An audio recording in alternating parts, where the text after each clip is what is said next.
Guys,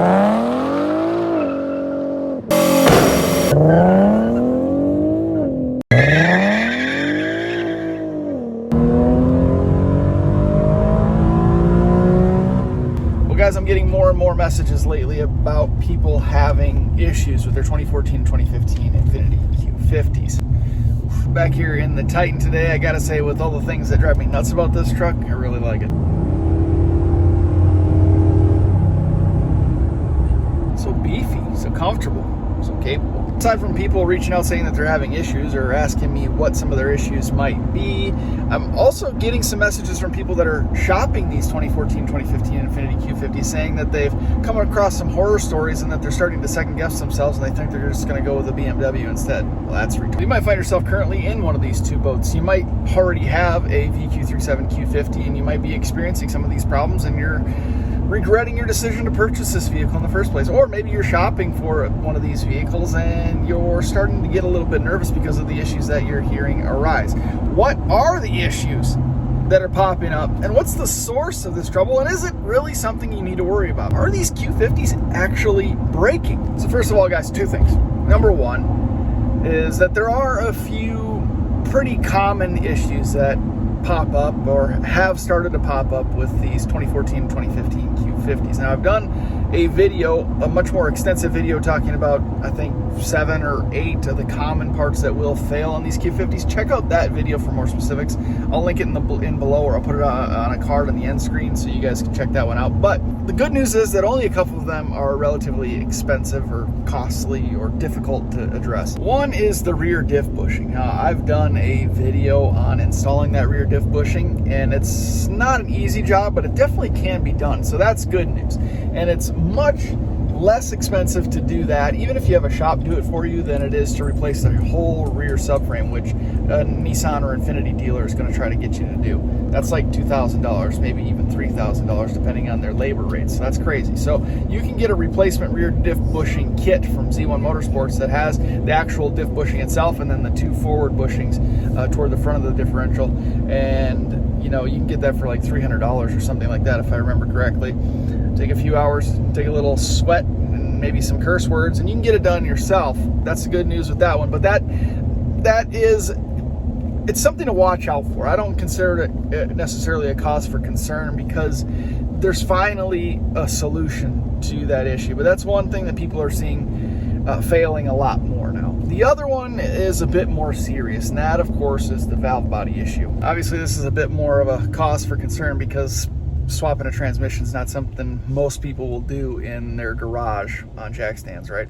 Simply replacing a valve body is not necessarily a cheap endeavor, and it's not a guarantee that you won't have issues. You replace it with a used one, but there's no guarantee that that one's going to last very long, and even a new valve body is still similarly designed, or if not exactly the same design valve body that you had originally, and who's to say that that's going to last forever? Of course, you can replace the entire transmission, but there again, you still have the same design 7-speed automatic transmission for the VQ37, and you know, that ain't cheap, and most people aren't going to tackle that job on their garage floor on jack stands. Now, a couple other options there are, of course, upgrading, having a level 10 transmission installed, essentially a built transmission for the Q50. I've heard pros and cons to that.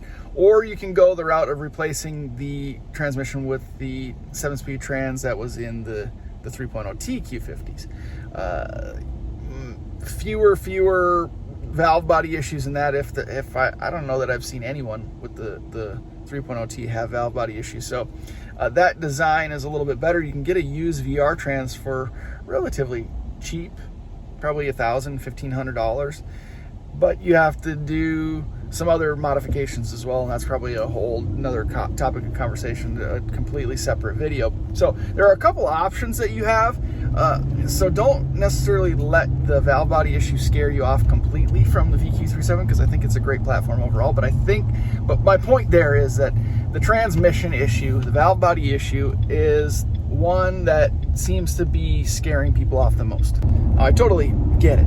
I get it, because for the most part, the 2014-2015 Q50s is a great car. We know the VQ37 is an excellent platform, and the problem what I really don't like about this is the fact that there's people that have valve body issues at 40, 50,000 miles. And there's other people that have put 200, 250,000 miles on these Q50s with no problems whatsoever. It's almost like there's no guarantee of longevity. It's just kind of like, did you get a good one or did you get a bad one? You know what I mean?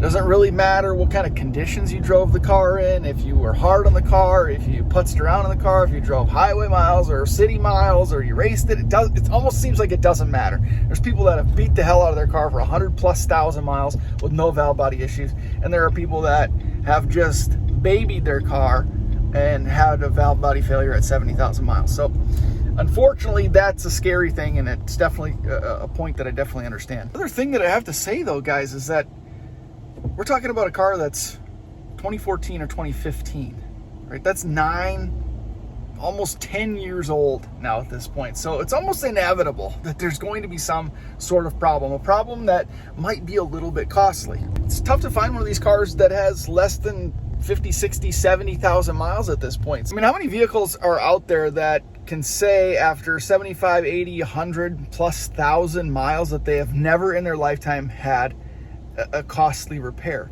These are older vehicles now at this point. So it's like you look at this and you think, oh man, it's a little bit scary. Should I buy a 2015 Q50 with 75,000 miles? I'm really worried about the valve body issue. It seems like a car that just it seems like a crappy car because this valve body is a point of failure. But, well, is it really? Are these cars just... It's like there's some vehicles out there that have a reputation for a certain component just failing, right? I know we hear about these valve body failures a lot in these Q50s now, or we're seemingly hearing about them more and more often. But just like anything, you hear more of the negatives than you do the positives. People are chiming in with the problems that they have, while the people that don't have any problems are just kind of enjoying the vehicle, right? So I think it's less of a worry than some people put it out there to be. So I still think the 2014-2015 Q50 is still a really excellent vehicle, especially if you're just looking to do some basic bolt-ons and enjoy a car, you know, a nice sedan that's got some classic lines, a great design to it.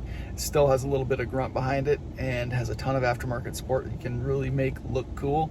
I think it's still a great car. If you're really concerned about the valve body issue or you know, the rear diff bushing issue or whatever, consider purchasing an extended warranty. You know, it might save you a lot of money in the long run.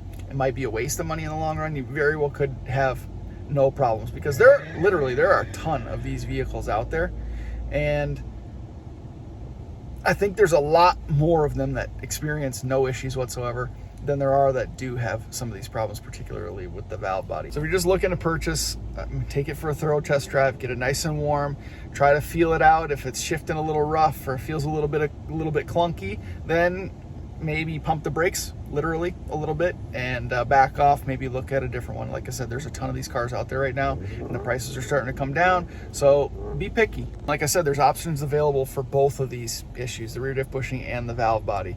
So, you know, if these were problems that were occurring and there was just like no resolution, no solution other than going to the dealer and spending thousands and thousands of dollars to repair them, then I'd say, whoa, maybe this is cause for concern. But the fact that you can get a rear diff bushing set from Z1 Motorsports for $300 or something, or even less maybe, and install it yourself on jack stands in the garage, don't worry about that one at all. And I did a nice thorough installation video that you can follow along to, and you'll be able to complete the job. And the other thing, again, with the trans, there's lots of options, and if you're into modding your vehicles, maybe you want to look into the VR30 upgrade anyway. So, you know, sure, there's Q50s out there that are having some troubles, but again, there's a lot of them that aren't, and I still think it's a great car to get into. So hopefully this video goes a little ways in making you feel a little bit better, either about your purchase or a purchase that you're about to make. Great car. Really good car. Still stand behind it. Still love the Q50. Thanks for watching this one, guys. If you have any questions, leave them in the comments below. I get to every single one of them as quickly as I possibly can. Thanks Thanks for watching this video. More Q50 content coming, more Titan content, more 350Z stuff, and I might throw in a Corvette video here and there coming up as well. Hope you guys will stick around. Thanks for watching. See you in the next one.